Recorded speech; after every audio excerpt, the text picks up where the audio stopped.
Mourners in Scotland said farewell today to Queen Elizabeth as she makes her final journey back to England. Ian Lee has more from Windsor.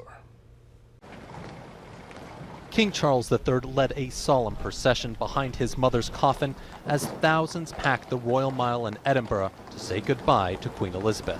I know she was 96, but I cannot believe the Queen's dead. The Queen's flag-draped coffin is topped with the Scottish crown inside St. Giles Cathedral as the monarch lies in rest for 24 hours, giving mourners a chance to pay tribute. She meant the world. She was just like everybody's grandmother.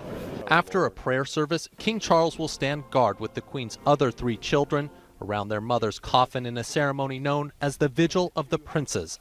Earlier today, back in London, the King addressed British Parliament for the first time, pledging to follow in his mother's footsteps. She set an example of selfless duty, which, with God's help and your counsels, I am resolved faithfully to follow.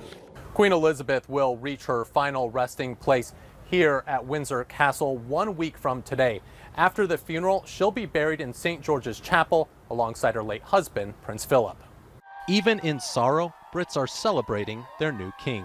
I took an oath to the Queen, served in the army for 7 years, so it's nice to see the new Commander-in-Chief.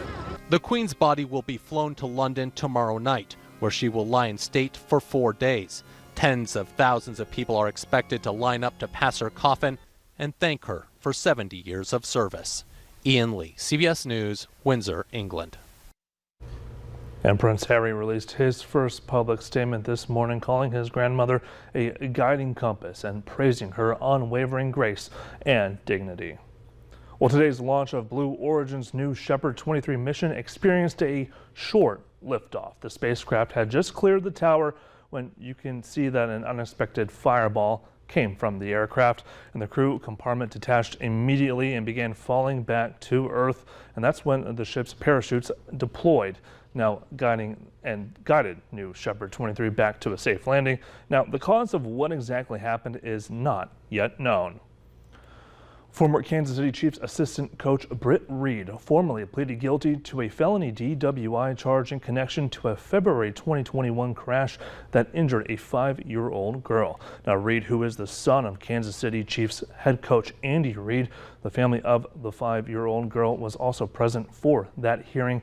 As part of the plea with prosecutors, Reed won't face any more time than 4 years in prison. Now, the attorneys representing the young girl's family released a statement saying that they're, quote, outraged that the prosecuting attorney is not seeking the maximum sentence. Now, Reed could have faced up to 7 years in prison. 6 people, including Reed, were injured in that crash.